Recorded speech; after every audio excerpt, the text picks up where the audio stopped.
일단 감독님 인사 말씀 먼저 들어보고 간단한 영화에 대한 제가 소개를 좀 해드릴 거고요. 기본적인 질문들 몇 가지 제가 좀 드리고 보통 이런 해외 게스트를 모시는 GV 같은 경우는 제 말을 줄이는 게 훨씬 좋으니까 여러분의 질문을 한번 받아보도록 하겠습니다. 감독님 사실 작년에도 한국에 한번 찾아오셨거든요. 그 부천국제 애니메이션 영화제에 개막적으로 소개되기도 했고 1년 만에 한국을 다시 방문하셨어요. 네, 여러분들 만나게 뵙게 된 소감, 그리고 이 영화가 아마 12월 정도에 일반 상영도 개봉을 할 겁니다. 이렇게 한국에서 다시 또 일반 관객들도 만나게 된 소감을 한 말씀 부탁드리겠습니다.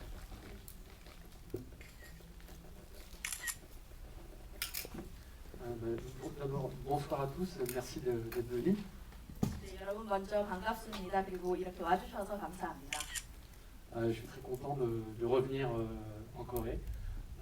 J'ai très bons souvenirs du festival de Bucheon, les projections se sont très bien passées. Et, je crois que le film a plu et donc, j'espère que le film vous a plu. Voilà, et, je serai très content de répondre à toutes vos questions. 네, 한국에 다시 되돌아오게 돼서 너무나도 기쁘고요. 또 정말 부천 영화제에서도 제가 좋은 기억을 가지고 있었는데 그때도 이제 많은 분들이 사랑을 해주셔서 이번에 또 다시 상영을 하게 된 것 같고 여러분들 마음에도 들었길 바랍니다. 그리고 여러분이 어떤 질문을 하시든 대답을 할 준비가 되어 있습니다.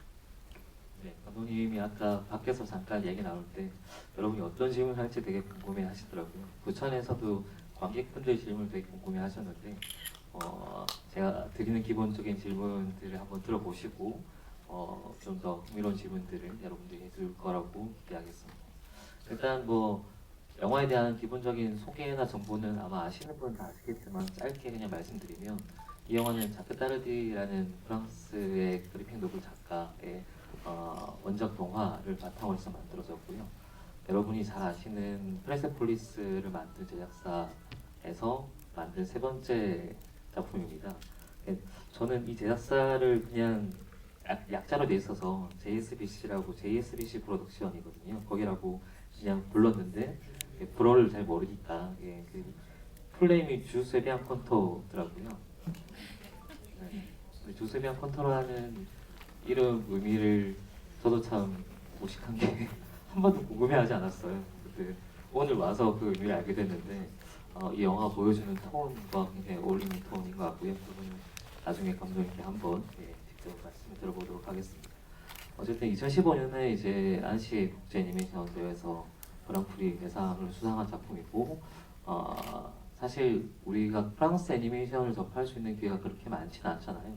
최근에는 가끔씩 이렇게 개봉하는 경우도 있지만 이렇게 좀 전혀 색다른 그리고 스팀펑크라는 장르 안에서 이렇게 다르게 볼 수도 있는 작품을 접하는 거는 되게 드문 경우인데 이번 기회를 통해서 그리고 일반 개봉을 통해서 이렇게 이 작품을 만날 수 있게 돼서 그냥 저도 개인적인 관객의 한 사람으로서 되게 기쁘게 생각을 하고 있습니다.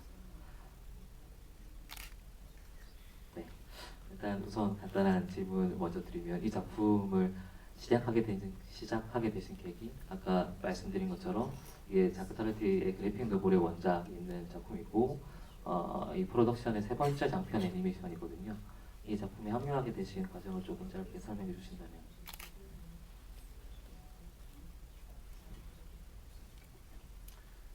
Alors, déjà l'origine du projet, comment je suis arrivé sur ce projet.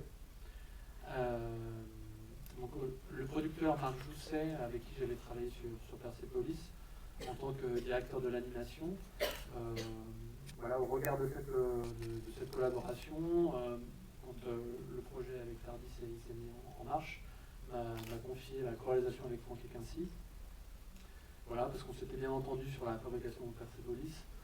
Et voilà, il a eu la gentillesse de me proposer le job.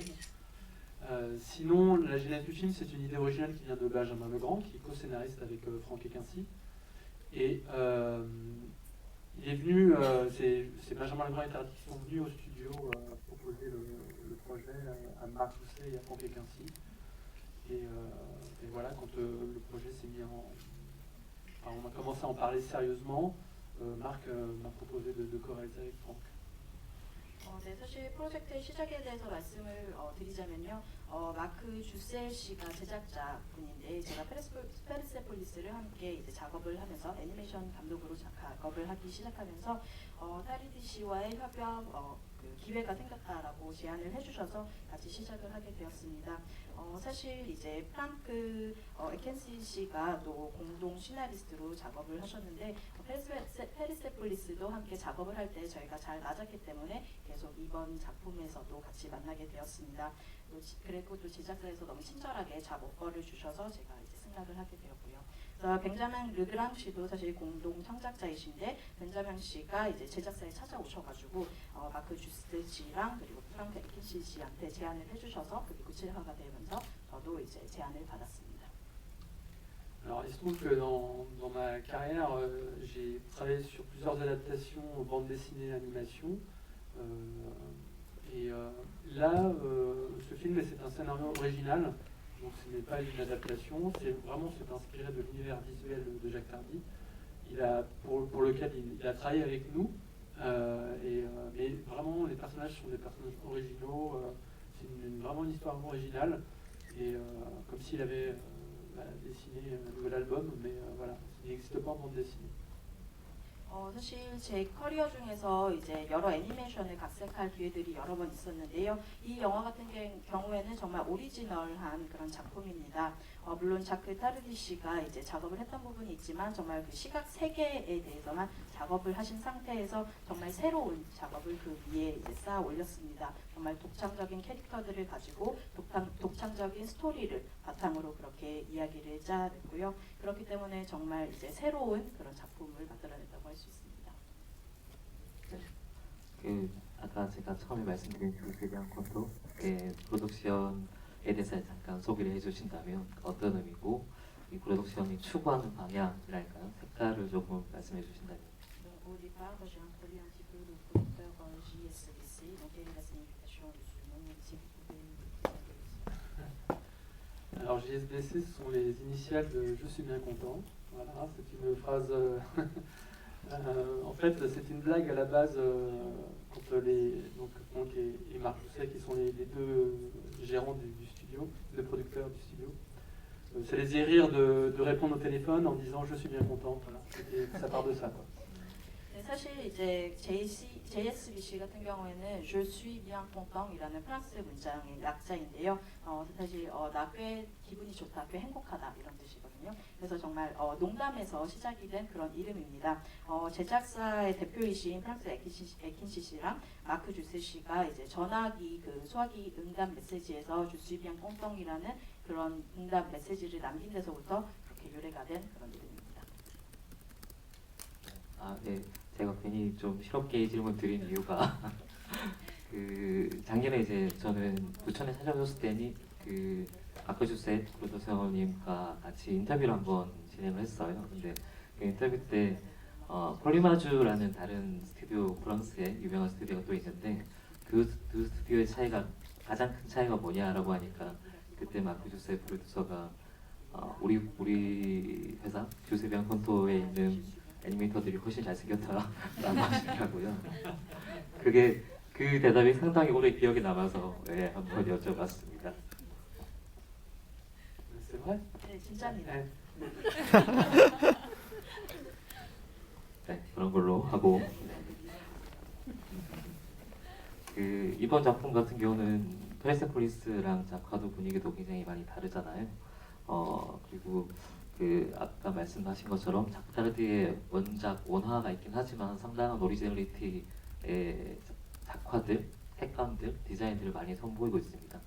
그 전체적인 디자인의 방향이랄까요? 어떤 부분이 가장 중요한 점을 두셨고 그리고 색감 같은 경우가 사실 우리가 흔히 보는 2D 애니메이션에서 본 색감이랑 조금 달라요. 그 색감에서 어떤 부분을 좀 더 표현하고 싶으셨는지.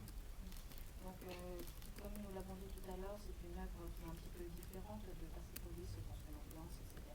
Et bien sûr, comme vous l'avez dit tout à l'heure, il s'agit d'une œuvre qui existait déjà de Jacques Tardy, mais avec son originalité dans les dessins, dans les couleurs. Et j'aimerais savoir quelle est l'orientation donc, de ce film, des dessins, etc. Sur quel point vous avez mis l'accent. Et dans les couleurs, donc, on remarque qu'il y a des couleurs assez différentes et une émission en général. Donc, est-ce que vous avez aidé plus si c'est une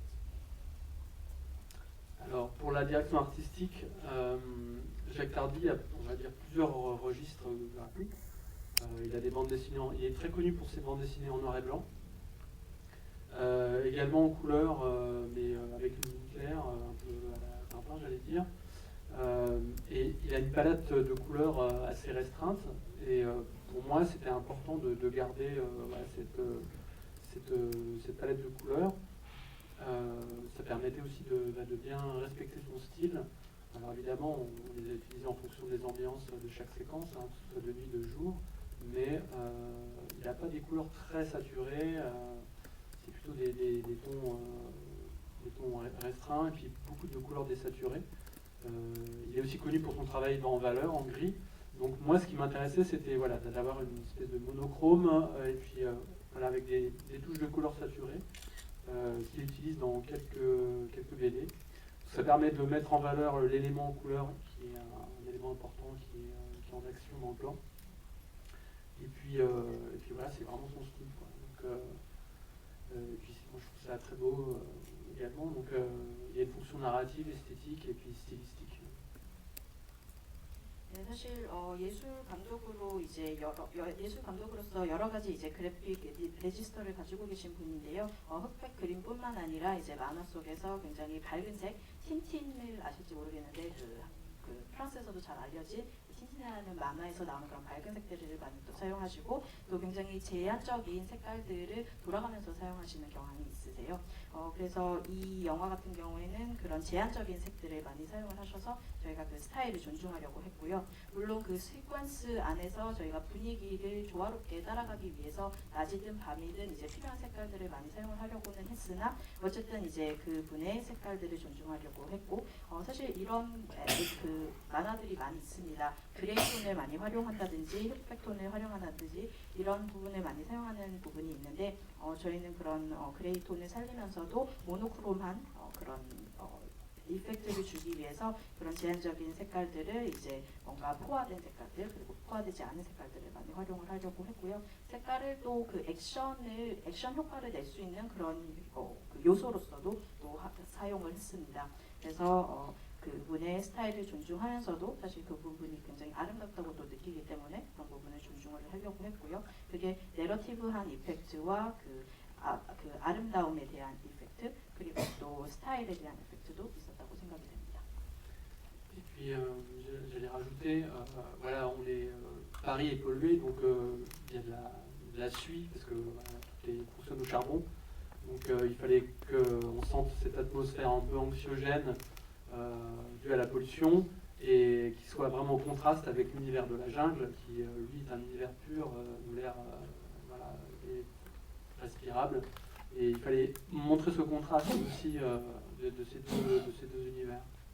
그리고 또 한 가지가 있는데 파리 같은 경우에도 굉장히 오염이 많이 되어 있는 도시인데요. 그만큼 그림이 많이 있습니다. 석탄을 많이 사용하기 때문에요. 그렇기 때문에 이 오염을 표현하기 위해서는 정글과의 그런 색감에 있어서의 대조를 시킬 필요가 있었고 정글에서의 그런 숨 쉴 수 있는 그 살만한 공기와 대비해서 그런 회색 톤을 많이 사용을 했습니다. 틴틴 같은 경우는 아시는 분들은 다 아실 거고 예전에 스필버그 감독이 애니메이션으로 만들기도 했죠. 3D 애니메이션으로 만들기도 했고요. 중간에 아까 감독님 잠깐 말씀하신 그 벤자민 르그랑 작가, 시나리오 작가 같은 경우는 여러분 잘 아시는 설국열차의 원작자이기도 합니다. 사실 프랑스에서 우리가 이름을 들어봤을 법한 스태프들이 다 모여서 만든 작품이기도 하죠. 저는 개인적으로는 약간 스팀펑크물에 대해서 되게 좀 애착이 있는 사람 중에 한 사람이라 이게 이 영화가 실제로 레퍼런스를 삼았는지는 모르지만 뭐 보는 순간 이를테면 오토모 가스에로 감독의 스팀보이나 아니면 뭐 하울의 움직이는 성 거기에 큰 성 있죠. 그런 디자인들이 좀 연상이 되기도 했거든요. 실제로 이 전기기관이 발전한 세계, 가상의 미래를 그릴 때 어떤 작품들 좀 참고하신 것들이 있는지 아니면 그걸 좀 표현하기 위해서 이 작품에서 좀 독창적으로 시도한 디자인들이 대표적으로 어떤 것들이 있는지 궁금합니다. Alors il y a plusieurs influences, oui. Évidemment les films de Miyazaki genre le château ambulant ou La Puta, le château dans le ciel, même Porco Rosso. Voilà, c'est des films vraiment importants pour moi comme influence pour le film, et également Steam Boy de Motomo. Mais aussi là, des films comme 20 minutes sous les mers de Richard Fleischer, le film des années 60 produit par Disney avec Kirk Douglas. Voilà, c'est l'univers où voilà, on a des grosses machines à vapeur boulonnées, on voit vraiment des mécanismes comme des des locomotives à vapeur. Voilà, ça c'était très important pour nous. Et c'est vrai que c'est un univers qui parle à Tardy, c'est un univers qui affectionne particulièrement. C'est l'industrie du 19e siècle en fait. Voilà, c'est tout ce qui est matériel d'usine du 19e siècle. Les gros engins voilà, qui crachent de la vapeur, voilà, plein de suie, avec plein de boulons. Voilà. L'univers un peu sale, voilà, Tardy, il aime bien créer des histoires dans cet univers-là.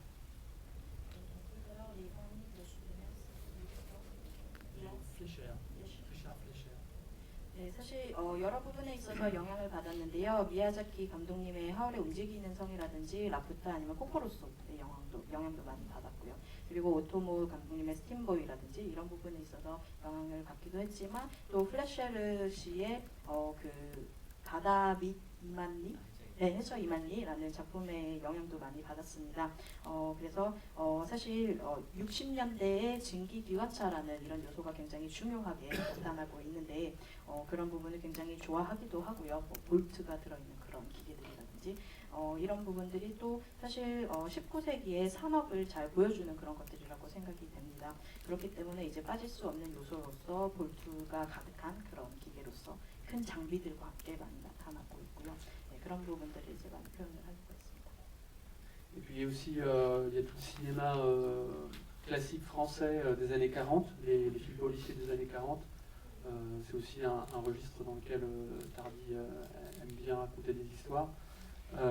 Et voilà, souvent c'est un Paris qui est décrit voilà, assez sale aussi, avec des locomotives à vapeur, les films avec de Marcel Carné par exemple, Hôtel du Nord, ou Que des brumes, les films avec Jean Gabin. Je ne sais pas si ce cinéma, si vous connaissez ce cinéma, mais voilà, c'est aussi une manière de filmer, une manière de tourner qui nous a influencé pour la mise en scène du film. C'est-à-dire que, voilà, ce sont des films où la caméra se fait oublier, on a peu de mouvements de caméra, on a des cadrages à hauteur d'homme, donc on s'est vraiment inspiré de cette mise en scène-là, comme si le film avait été tourné à l'époque des années 40. 네, 사실 따르디 씨 같은 경우에는 그 40년대 프랑스 그 경찰물 그런 경찰물 클래식 그 작품들도 굉장히 좋아하시거든요. 그래서 그런 부분에 있어서도 영향을 받으셨고 또 파리가 그 시대에는 굉장히 기관차 사용이라든지 이런 걸로 인해서 굉장히 더러워져 있던 상태인데 그런 것들도 이제 표현이 되었고 까르네 씨의 호텔 듀너그라는 북쪽의 그 호텔 그리고 장가변 씨가 나오는 꿀띠분 안개뿐인 그런 그 영화들로부터도 이제 영향을 많이 받았는데요. 이런 영화들로부터는 사실 연출적인 면에 있어서 많이 영향을 받았습니다.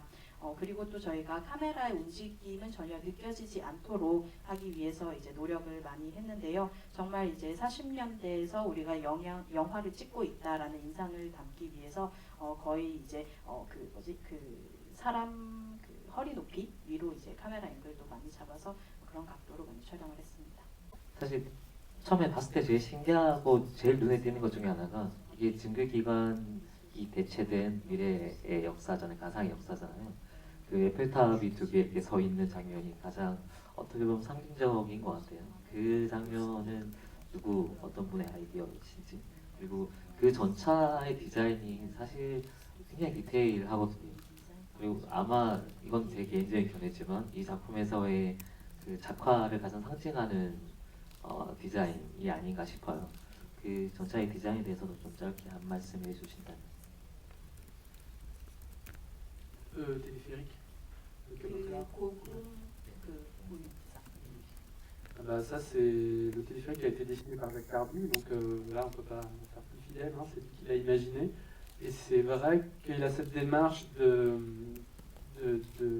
très attaché à la véracité du fonctionnement de ces machines. Donc c'est un appareil imaginaire évidemment, c'est un objet, un espèce de paquebot suspendu, donc sur des rails, on peut imaginer que ça ne peut pas tenir, mais il était quand même très attaché au réalisme du système de propulsion. Donc il a imaginé ces engrenages entraînés par une chaîne, eux-mêmes entraînés par une bielle de locomotive. Donc en fait, on a une espèce de vraisemblance dans le mécanisme. 사실 기관차는 이제 자크 타르디 씨가 그리신 자크 타르디 씨의 작품입니다. 그래서 그 이상 저희가 충실할 수가 없을 만큼 굉장히 완성도가 있었던 부분이고요. 그리고 또 그 작동법에 있어서도 굉장히 현실성을 부과하기 위해서 많은 노력들이 있었습니다. 물론 상상 속의 그런 기계이긴 하지만 굉장히 이제 보시면은 큰 배가 하늘에 떠 있는 그런 모양이고 또 철도를 따라서 이제 흘러가는 그런 모양인데 그럼에도 그런 상상 속의 기계임에도 불구하고 굉장히 그 작동하는 메커니즘이라든지 이런 부분에 있어서는 현실성을 부과하기 위해서 굉장히 많은 노력들이 있었습니다. 그래야 뭔가 조금 우리가 믿을 수 있는 현실성 있는 작품이 되기 때문이죠. 네, 제가 이 질문까지만 드리고 여러분께 마이크를 넘기도록 하겠습니다. 또 이 작품에서 가장 눈에 띄는 것 중에 하나는 되게 화려한 성우진이거든요.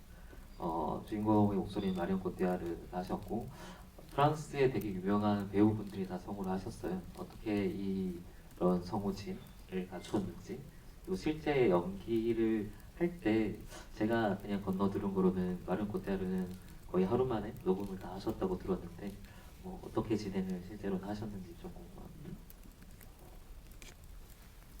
Alors, effectivement, on a la chance d'avoir un casting prestigieux pour ce film.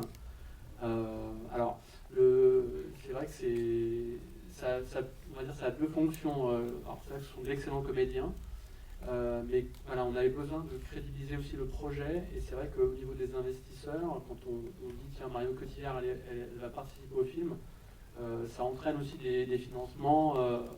Et puis ça fait parler du film, quand il est terminé, ils peuvent faire la promotion également. Donc il y a aussi cet aspect-là qui est quand même important dans le choix d'acteurs reconnus et célèbres. Parce qu'on pourrait presque embaucher des comédiens pas connus mais excellents également. Donc là il y a quand même cet aspect-là qui est important. Cela dit, travailler avec Marion Cotillard, c'est vrai que c'est un vrai plaisir parce qu'elle est vraiment très talentueuse et elle m'a bluffé. En studio d'enregistrement, surtout l'enregistrement se fait effectivement en une journée. Ils ont tous enregistré en une journée, en tout cas la première passe, la première version des dialogues. Ils ont tous enregistré séparément, ça c'est important aussi de le dire. Donc ils ne se sont pas rencontrés. Et quand il y avait une scène de dialogue, c'était soit moi soit Franck qui faisait la réplique pour avoir cette dynamique de réponse, pour qu'on sente que voilà, il y a une question-réponse entre deux personnages. Et aussi, on a pris le parti de ne pas leur montrer d'image. Donc ils étaient vraiment... c'est-à-dire qu'on a enregistré les voix avant de faire l'animation.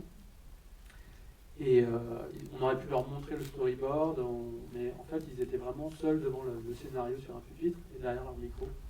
Ils avaient lu le scénario, évidemment, ils savaient ce qu'ils devaient jouer. Nous, on leur a communiqué des intentions de jeu également, mais voilà, ils ont dû faire quand même un effort d'imagination.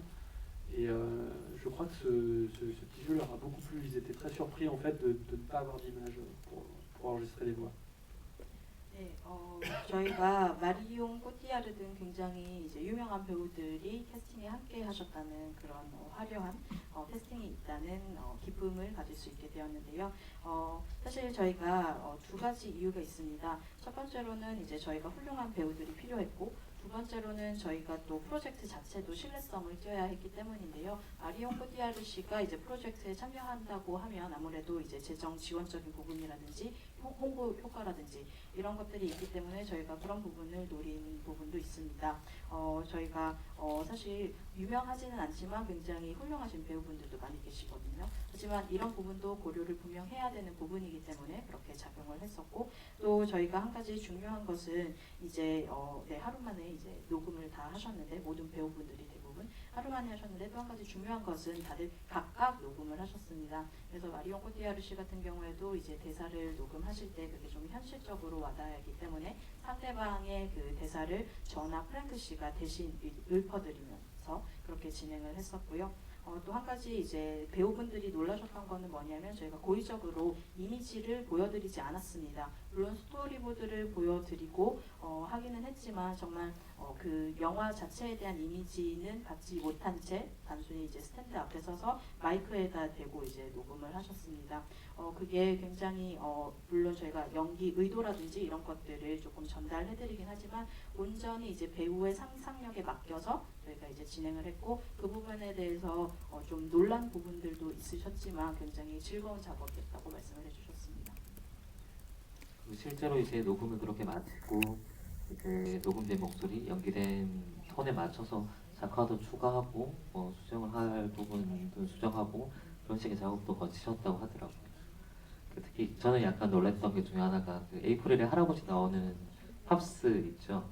그 배우가 장 로슈포르라는 배우인데 나중에 한번 네이버에서 검색해서 사진을 찾아보십시오. 똑같이 생겼습니다. 그래서 저는 그걸 한 줄 알았어요. 아예 그런 캐스팅을 한 줄 알았는데 나 그때 여쭤보니까 아니라고 하시더라고요. Alors, en fait, le choix de Jean Rochefort, l'idée de faire jouer Jean Rochefort, c'est parti d'un dessin de Jacques Tardy. On a vu le dessin, on s'est dit, ah bah c'est Jean Rochefort, enfin, c'était assez évident dans les traits physiques, mais aussi dans le caractère du personnage tel qu'il a été écrit. Ça pouvait lui convenir parfaitement. Donc on a tenté notre coup, hein, on a proposé tout simplement, et puis on a eu la chance qu'il accepte. 네, 장 로슈포르가 이제 사실 그 등장인물로 나오시는데 자크 따르티 씨가 그림을 그리신 걸 보고 저희가 딱 보니까 이거는 장 로슈포르다. 그래서 그런 생각이 들어서 이제 제안을 드리게 됐습니다. 외모뿐만 아니라 그 성격적인 면에 있어서도 굉장히 많이 닮아 있으신데 뭐 우리가 제안해서 거절당해도 뭐 큰일이 있겠어 하는 마음으로 제안을 드렸는데 다행스럽게도 제안을 받아들여서 같이 진행을 하게 됐습니다. 제가 그냥 영화에 대한 정보를 전달드린 차원에서 대략적인 질문들을 몇 가지 드렸고요. 이제 여러분의 질문을 좀 받아보도록 하겠습니다. 감독님 말씀하신 것처럼 뭐 사소한 것도 좋고 아니면 애니메이션 산업 전반에 대한 질문도 괜찮으니까요. 질문 있으신 분 손 들어주시면 저희가 마이크를 드릴게요. 보시면서 궁금하셨던 거 저기 남자분께 마이크 한번 부탁드립니다.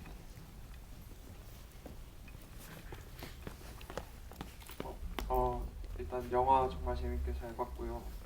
저는 이 영화를 그 과학자들에 대한 이야기로 보고 쭉 봤는데요. 그래서 과학에 대한 질문을 두 가지 정도 드리고 싶습니다. 먼저 그 앞에 나왔던 과학자들이 했던 대사가 있는데요. 과학이 드디어 죗값을 치르는구나에 대한 의미와 영화를 통해 말하고 싶었던 과학이 추구해야 할 방향을 알고 싶습니다.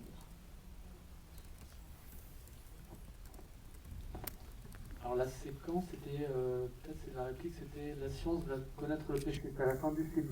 영화 마지막에 이제 죗값을 치르는구나 뭐 그런 대사였죠. Alors, la fusée décolle, ouais. Alors ça c'est une réplique que le Oppenheimer, donc c'est un savant donc, qui a vraiment existé, qui a participé à l'élaboration de la première bombe nucléaire. Hein. C'est une phrase qu'il a vraiment prononcée. Donc voilà, c'est un clin d'œil historique. Donc c'est vraiment pour les connaisseurs, hein. Mais effectivement cette phrase n'est pas anodine, hein. C'est bien d'avoir relevé, ça fait plaisir. 사실 이 대사는 실질적으로 오펜하이머라는 석학께서 하셨던 말씀인데요. 핵폭탄을 처음 개발하셨던 분이라서 저희가 이제 과학의 역사에 대해서 살짝 이제 보여드리는 의미로 그렇게 이제 삽입을 했던 대사이고요. 사실 그 부분이 크게 이제 부각되진 않는데 또 그 느껴주셔서 너무나도 감사드립니다. Donc le discours hein, sur la science dans ce film, c'est un peu qu'est-ce qu'on peut en faire. La science en soi, c'est une bonne chose a priori, mais en fonction des hommes qui la contrôlent, que ce soit dans un but guerrier ou dans un but humaniste, voilà, l'aïeul d'Avril, Gustave, le savant qui disparaît avec Napoléon au début du film, voilà, conçoit le sérum d'invulnérabilité dans un but guerrier. Les parents récupèrent ses recherches dans un but altruiste pour guérir voilà, les problèmes respiratoires des gens. Donc la question c'est voilà, c'est un peu ce que disait la fameuse réplique science sans conscience n'est que ruine de l'âme. Tout dépend de ce qu'on fait de la science. La science en soi n'est pas mal, comment dit, c'est vraiment l'utilisation qu'on en fait. Et, voilà, c'est les questionnements qu'on a essayé d'évoquer dans ce film. 사실 우리가 과학을 과연 어떻게 활용을 해야 될까 이 질문을 던지고 싶었는데요. 과학 자체는 굉장히 좋은 것이죠. 그런데 누가 그것을 통제하느냐에 따라서 이제 굉장히 그 용도가 크게 달라질 수 있는데요. 그 초반에 보시면 규스타브가 이제 아브릴의 할아버지가 이제 나폴레옹과 함께 이제 폭발하는 그런 장면이 나오는데 당시에 아브릴의 할아버지는 정말 무기를 발달시키기 위해서 정말 무적의 몸을 만들기 위해서 처음에는 그렇게 무기를 그 세럼을 물약을 만드셨던 거고 또 아브릴의 부모님은 나중에는 조금 더 인류를 생각해서 사람들의 기관지 질병을 고치기 위해서 또 물약을 개발하려고 하셨고요. 그렇기 때문에 굉장히 이렇게 대립되는 장면 속에서 정말 과학 자체는 너무나도 좋은 것이지만 누가 어떻게 사용하는 거냐에 따라서 굉장히 서로 다른 결과들을 낼 수 있다는 것을 좀 부각시키고 사람들에게 상기시키고 싶었습니다. 답변이 되셨나요? 사실 되게 뭐랄까요, 다채로운 액션과 뭐 스펙타클이 있는 상업 애니메이션인 거잖아요. 보는 재미가 있는. 근데 잘 만든 작품과 그렇지 않은 거의 차이는 그건 것 같아요. 어떤 주제를 담고 있는지, 또 주제를 노골적으로 이렇게 선정을 하는 게 아니라 보고 나서 이제 질문 주신 것처럼 한 번쯤 생각하게 만드는 것들이 좋은 작품의 기본 조건이 아닌가 싶고, 그런 측면에서는 이 작품은 저도 말씀하셨던 그런 질문들이 좀 생각나는 작품이었습니다. 또 다른 질문 있으신가요? 저기 뒤에 남자분께 많이 있습니다. 네, 감사합니다. 영화 너무 잘 봤고요. 먼저 도마뱀이 이제 그 과학자들을 납치해서 이렇게 뭐 좀 이용하려고 한다는 그런 설정인데 또 막 외계인이라든지 많은 이제 다른 것들도 가능할 수 있을 것 같은데 왜 도마뱀이었는지 좀 그게 좀 궁금하고요. 또 그게 이제 도마뱀이 이제 그 빨간색 빛을 쏴서 이렇게 과학자들 납치해 가잖아요. 근데 그 정도 이제 뭐 기술이 있다면 도마뱀들도 충분히 처음에 이제 과학자들 납치했을 때 그 정도 기술을 갖고 있다면 충분히 도마뱀들이 스스로도 할 수 있을 것 같은데 왜 이렇게 인간을 납치하려고 했는지 좀 그런 이유가 좀 궁금했습니다. Alors la raison pour laquelle, en fait, le but des Varans, c'est de coloniser notre planète. En fait, en soi, comme ce que disait notre ami, c'est qu'on n'a pas fait un film manichéen, c'est qu'il n'y a pas de vrais méchants ou de vrais gentils. L'idée, c'était les Varans, en fait, ils veulent juste quitter la Terre, laisser-la parce qu'elle est polluée. Alors, voilà, eux, ce sont des cobayes, donc ils ont souffert, les hommes les ont fait souffrir. Donc à la limite, ok, on laisse la Terre aux hommes et puis nous on s'en va. Quoi. On essaie de coloniser notre planète. Donc ils veulent pas l'extermination des hommes, en tout cas dans un but premier, c'est ce que Chimène, donc la femelle Varan, souhaite. Après Rodrigue, lui, il change d'avis, mais leur but premier c'était de laisser la Terre polluée aux hommes et eux ils s'en vont. Donc c'est pour cette raison qu'ils n'ont pas développé on va dire un nettoyage de la planète Terre. Voilà, ils laissent les hommes dans leurs déchets, dans leur pollution, et eux, ils partent. 사실 이 도마뱀들의 첫 번째 목표는 바로 세계 정복이었습니다. 이제 기자님께서도 아까 조금 말씀을 하셨는데 정말 지구가 지금 많이 더럽혀져 있고 오염된 상태에서 우리는 그냥 인간들에게 이 더러워진 지구를 그대로 두고 우리는 떠나겠다. 우리는 우주로 떠나겠다. 이런 목표를 가지고 있었던 거거든요. 그렇기 때문에 이제 그렇게 과학을 계속 발달시키고자 했던 거고 이제 다만 한 가지는 이제 나중에 가서는 이제 그 로드리그라는 남자 도마뱀이 마음을 바꾸기는 했지만 애초에 그 시멘느라는 여자 도마뱀 같은 경우에는 이제 사람들에게 그냥 오염된 지구를 남겨주고 우리는 딴 데 가서 이제 잘 발전을 해보자 이런 마음을 가지고 있었어요. 로드리그는 나중에 가서 마음을 바꿨지만 그렇기 때문에 지구를 청소한다거나 이런 목표는 없었고 단지 우리는 떠나겠다 이런 목표를 가지고 처음에 시작했습니다. 왜 도마뱀?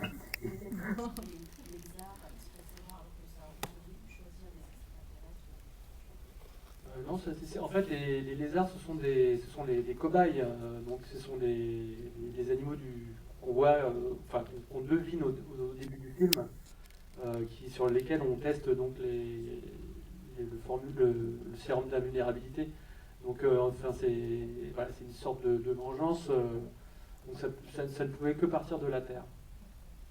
사실 이제 그 영화 초반에 보면 아시겠지만 우리가 이제 내용을 미리 좀 파악할 수 있는 부분이 뭐냐면 이 도마뱀들이 애초에 그 실험실 기니픽으로 사용이 됐다는 점입니다. 그래서 무적의 물약을 사용하는 그 개발하는 데 있어서 도마뱀들이 이제 기니픽 그 역할을 했었기 때문에 이들이 나중에 발전을 해서 일종의 복수를 하는 형태로 그렇게 이야기를 흘러가게 하기 위해서 이들이 필요했습니다. Et cela dit, dans les toutes premières versions du scénario, il était envisagé effectivement que ce soit des extraterrestres. Il y a même eu quelques recherches de dessin de la part de Jacques Tardy. Et pour pour être un peu plus cohérent, avoir une histoire qui se construit, peut-être l'argument extraterrestre aurait été peut-être un peu moins justifié, ou peut-être une idée plus commune, voilà, les extraterrestres qui essayent d'envahir la Terre. Donc ça a été déjà fait 1000 fois. Donc voilà, dans un souci d'originalité et peut-être aussi de structure d'histoire, c'était plus intéressant pour nous de faire en sorte que ce soit les animaux du début, les cobayes du début de l'histoire qui deviennent les méchants entre guillemets du film. 네, 사실 그렇지만 시나리오 초반에는 저희가 외계인을 생각하지 않았던 건 아니거든요. 실제로 따르디 씨께서 이제 외계인 스케치도 몇 번 해주셨었습니다. 하지만 스토리의 일관성을 위해서 사실 외계인을 뒷받칠 만한 충분한 그 내용이 부족했기 때문에 또 외계인은 1000번 이상 다뤄졌던 시도됐던 내용이었기 때문에 저희가 독창성을 위해서 그리고 스토리의 구조를 위해서 도마뱀을 선택을 했고 이제 그렇게 이제 선택을 하게 되었습니다. 그리고 제가 이해한 게 맞다면 그 도마뱀들이 다 개발한 게 아니고 과학자들 납치해서 이제 개발을 시킨 거잖아요. 그 물약, 불사의 물약을 실제로 개발하고 있는 과학자들이 있으니까 그 사람들 계속 찾아서 이제 진행을 한 거라고 저는 이해했습니다. 네, 또 다른 질문 있으신가요?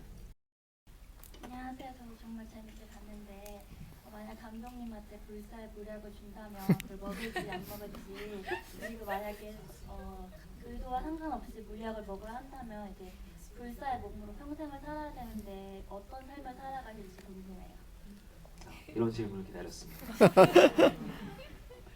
Alors c'est une bonne question parce que c'est-à-dire qu'on est éternel.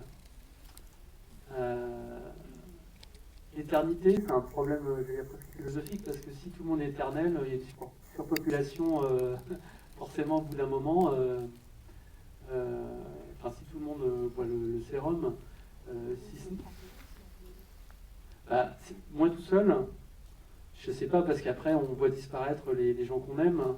Donc c'est un peu l'histoire d'Highlander, j'allais dire. Je ne sais pas si c'est une bonne chose. C'est une bonne question. C'est difficile de répondre comme ça aussi rapidement. 좋은 질문이네요. 사실 이것은 굉장히 철학적인 문제라고 할 수 있는데요. 사람들이 모두 영원히 살게 된다면 정말 지구에는 점점 태어나는 사람들만 있어서 너무 과도한 인구 때문에 어려움을 겪을 수도 있을 것 같은데요. 이 부분은 이제 쉽게 대답을 드릴 수 없을 것 같고 만약에 저 혼자 그렇게 오래 살 수 있는 기회가 지어진다면 글쎄요. 그만큼 제가 사랑하는 사람들이 한 명 한 명 죽어가는 것을 지켜봐야 한다는 것이기 때문에 약간 아일랜더처럼 그래서 사실 좋은 일일지는 잘 모르겠습니다. 그래서 쉽게 대답 못하겠네요. 저는 마실 것 같아요. 사랑하는 사람은 계속 만들면 되니까요. 또 다른 질문 있으신가요? 예, 앞에 여기 여성분께.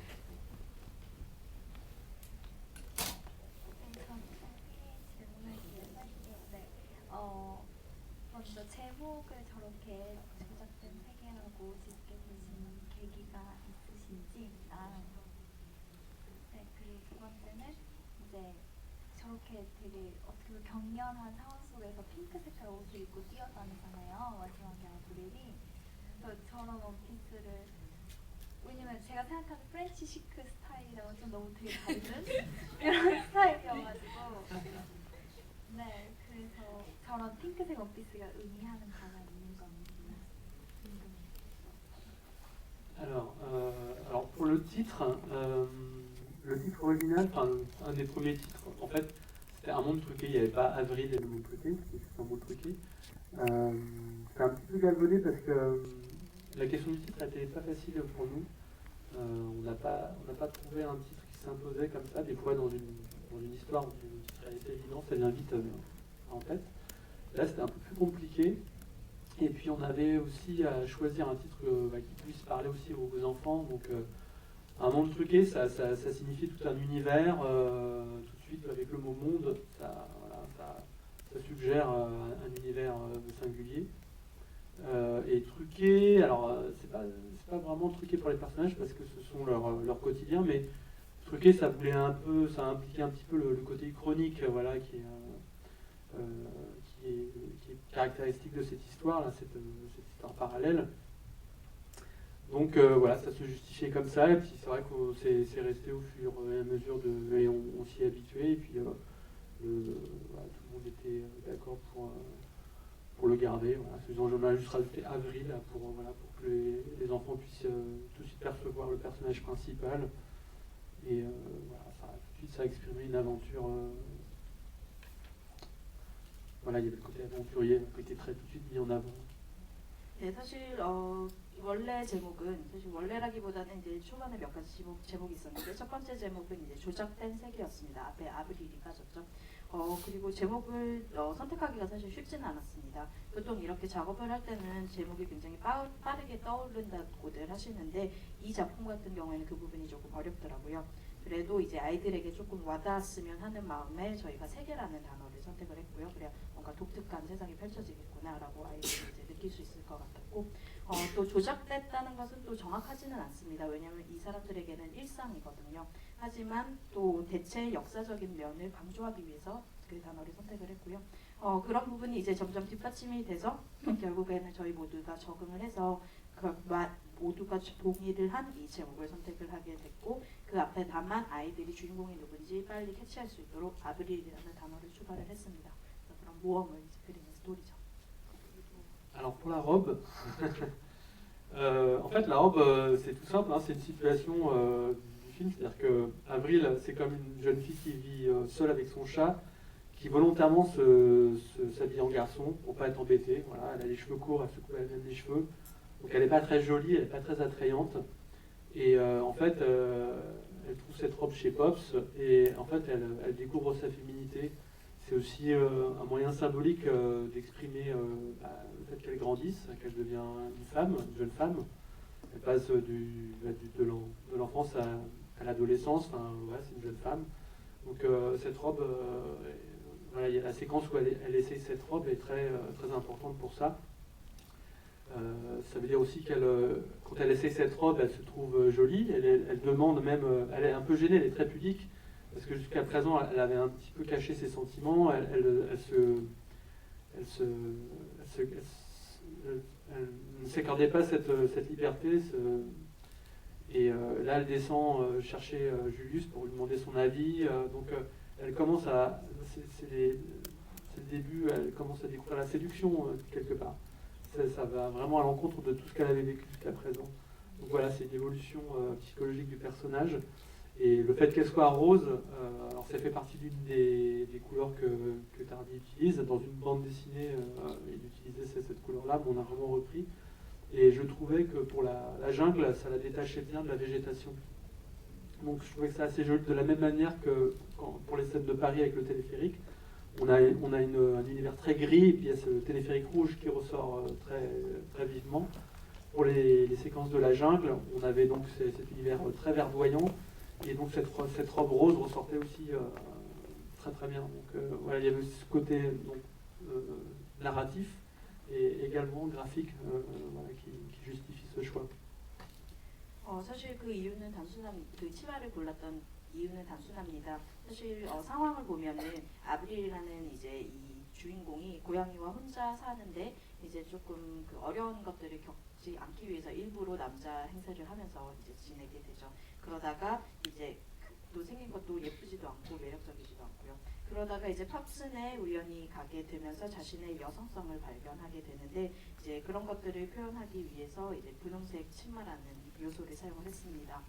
좀 이 아이가 점점 커가서 젊은 여성이 되는 유아기에서 청소년기로 넘어가는 것을 표현하기 위해서 이런 선택을 하게 되었는데요. 치마를 입어보는 시퀀스도 굉장히 중요합니다. 그 상황 속에서 아브릴은 자신이 예쁘다고 느끼게 되고 지금까지는 이제 감정을 항상 숨겨오면서 살아왔었는데 이제는 조금 그 자유를 느낄 여유가 생긴 거죠. 그래서 그 아래층에 내려가서 줄리우스에게 어때 보이는지도 의견을 묻기도 하고요.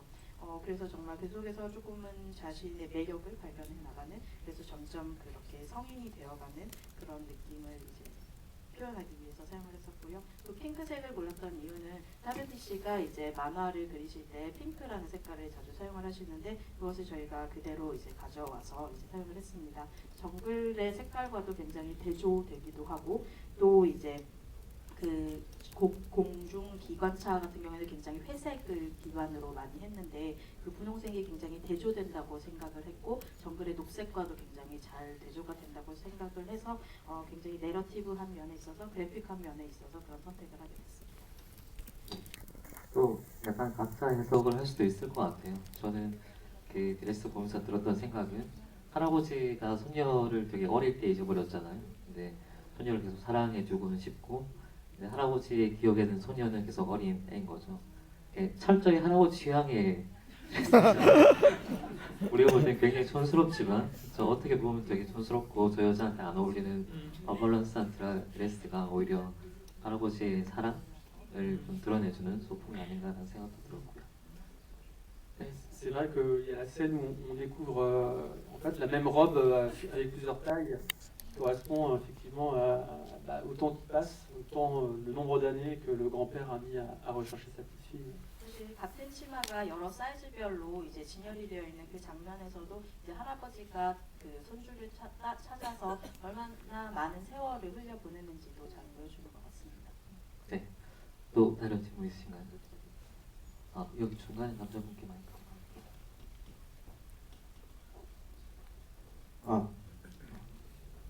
그 도마뱀들의 컨셉이 되게 인상적이었는데요. 이제 다윈이랑은 다르게 도마뱀들은 이제 자기들이 걸어 다닐 수 있는 옷을 만들어 입고 다니잖아요.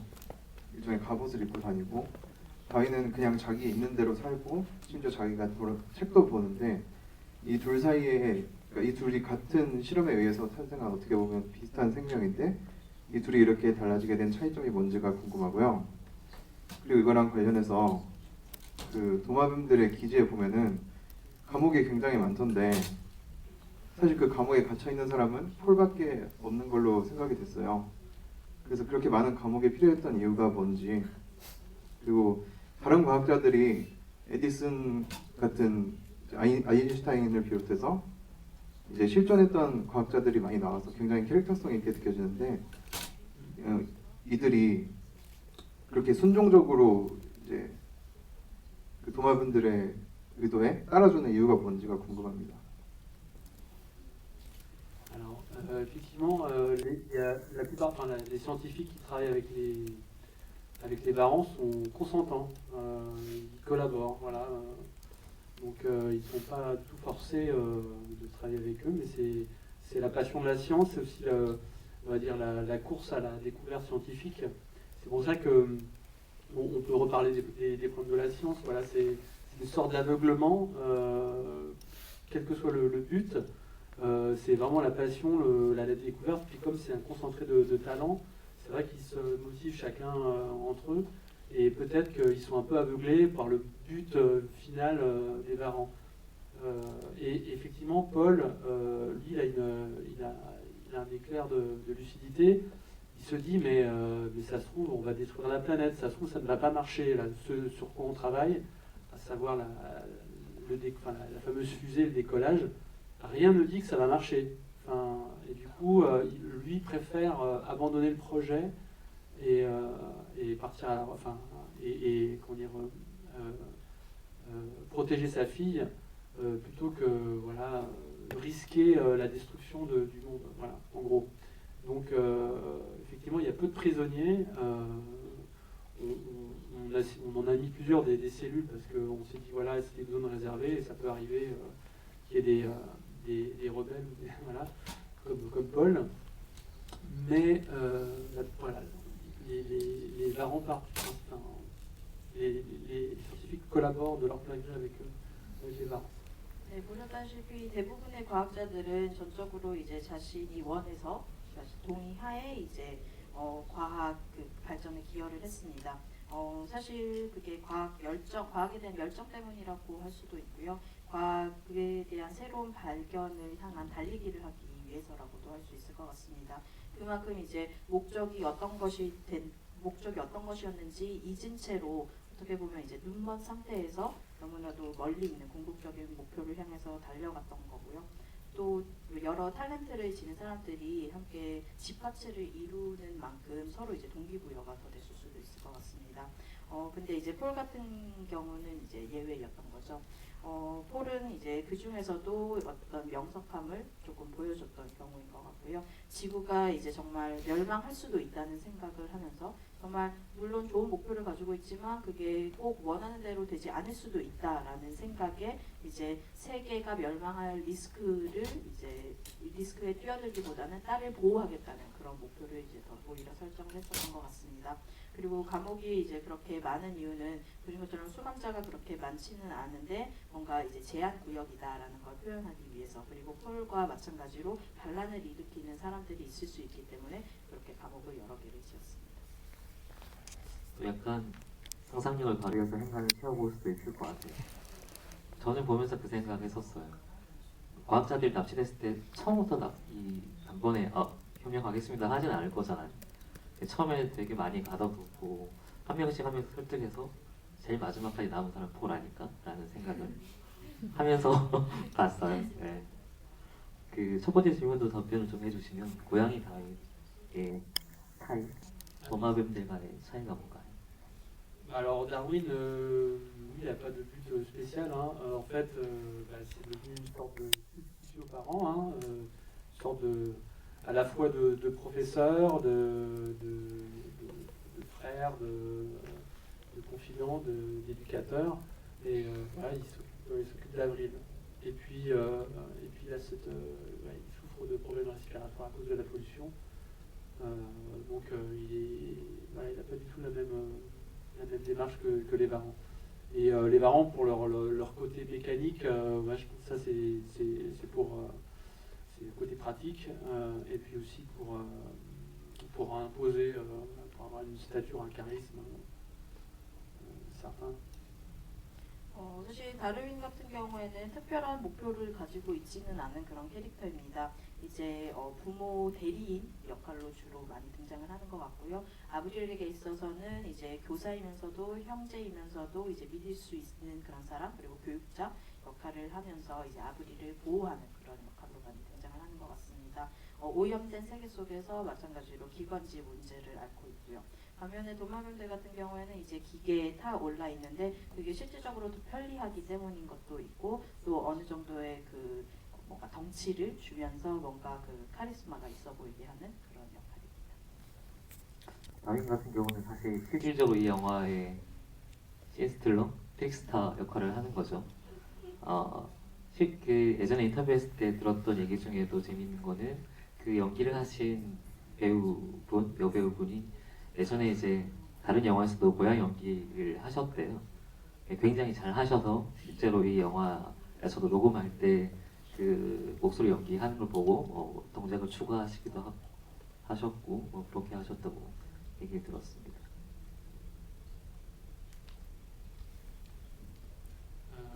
Oui, ça c'était valable pour tous les personnages du film. C'est vrai qu'on a enregistré les séances de voix. Alors, pas forcément pour faire un making-of, hein, mais effectivement c'était de la documentation en plus pour nous donner des idées originales d'acting pour l'animation. Voilà des choses qui peut-être qui nous sortaient un peu des recettes classiques de l'animation. Trouver des gestes vraiment spécifiques pour donner plus de réalisme, plus de naturel aussi dans l'acting des personnages. 네, 사실 그거는 그 고양이만 국한된 게 아니라 모든 연기자들에 해당이 되는데요. 저희가 처음에 사운드 녹음을 할 때 그것을 촬영한 이유가 뭐 메이킹 오브를 꼭 만들겠다 이런 이유는 아니었고 저희에게도 이제 자료가 되어서 이제 조금 더 추가할 부분이 있으면 추가를 하고 그리고 뭔가 특징적인 동작이 있으면 그걸 또 인용을 해서 뭔가 좀 더 현실성을 부여하기 위해서 그렇게 했습니다. 그래서 기존의 영화들의 클래식한 그 레시피에 뭔가 특별함을 더하기 위해서 그렇게 했었습니다. 사실 예정된 시간이 훌쩍 지나서 질문을 한두 개 정도 받을 수 있을 것 같은데 꼭 질문하고 싶으신 분 일단 저기 먼저 마이크 한번 드릴까요? 네.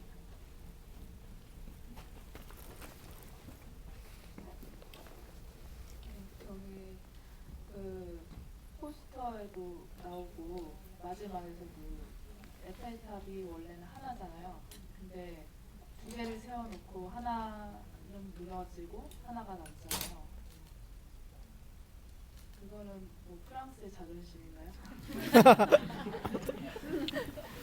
그게 일단 첫 번째로 궁금하고요. 두 번째는 두 개를 다 안 무너뜨린 이유를 여쭤보시는 거죠?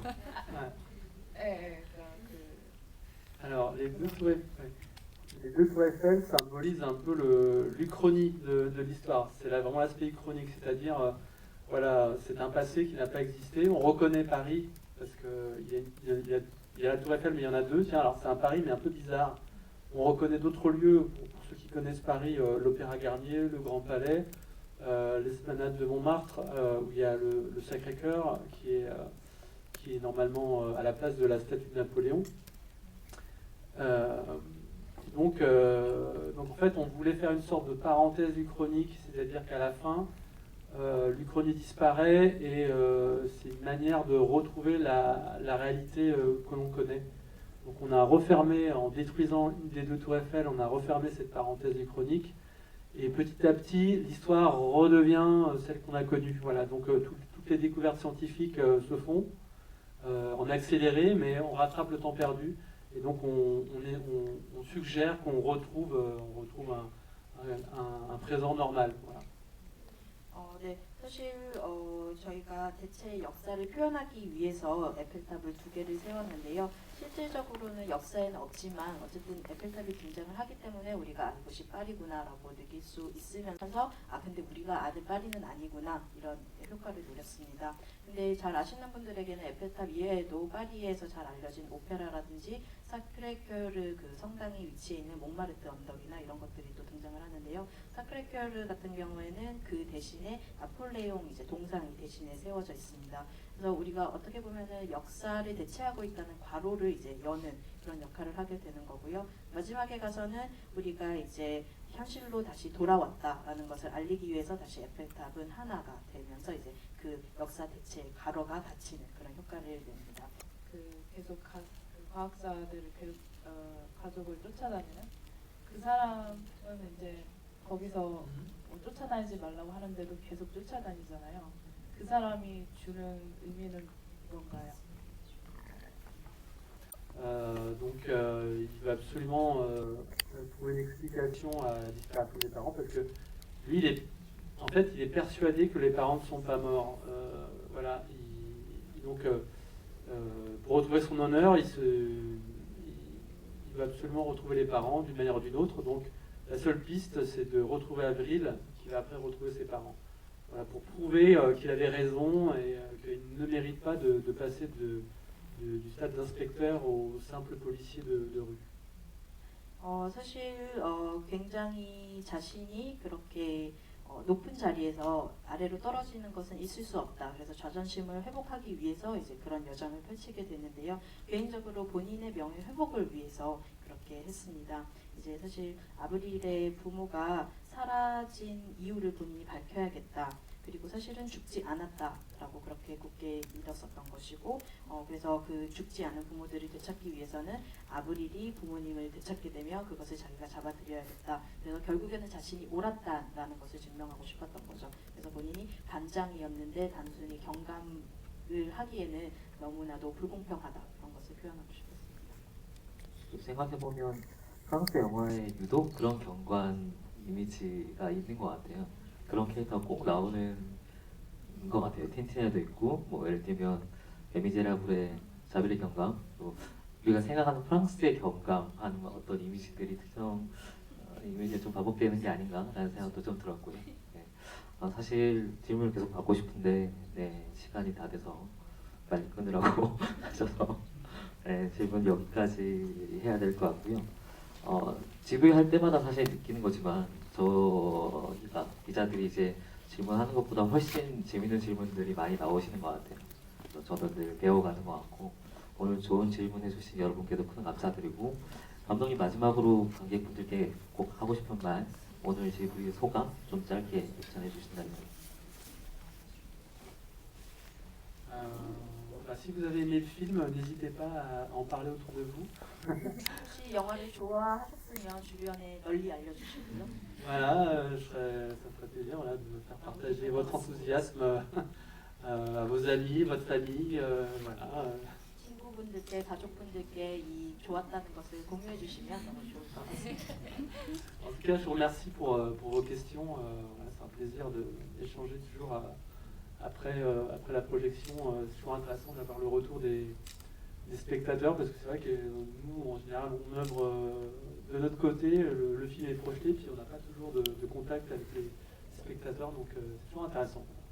그리고 질문에 너무 감사드리고 사실 상영 후에 이렇게 관객분들의 피드백을 받을 기회가 저희에겐 정말 소중한 게 저희는 저희 쪽에서 저희대로 작업을 하지만 또 막상 그 피드백을 받을 기회가 별로 없거든요. 그래서 이런 시간들이 너무 좋습니다.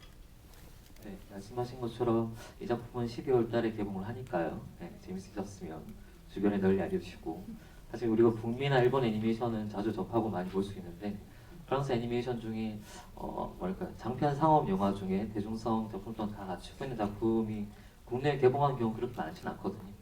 이 작품이 소중한 기회 중에 한 번이 될 것 같으니까 꼭 주변에 한번 네, 추천을 해주셨으면 좋을 것 같습니다. 오늘 늦은 시간까지 함께해 주신 감독님께 큰 박수 부탁드리겠습니다. 감사합니다. 네, 끝까지 함께해 주신 여러분께도 진심으로 감사드립니다. 수고하셨습니다.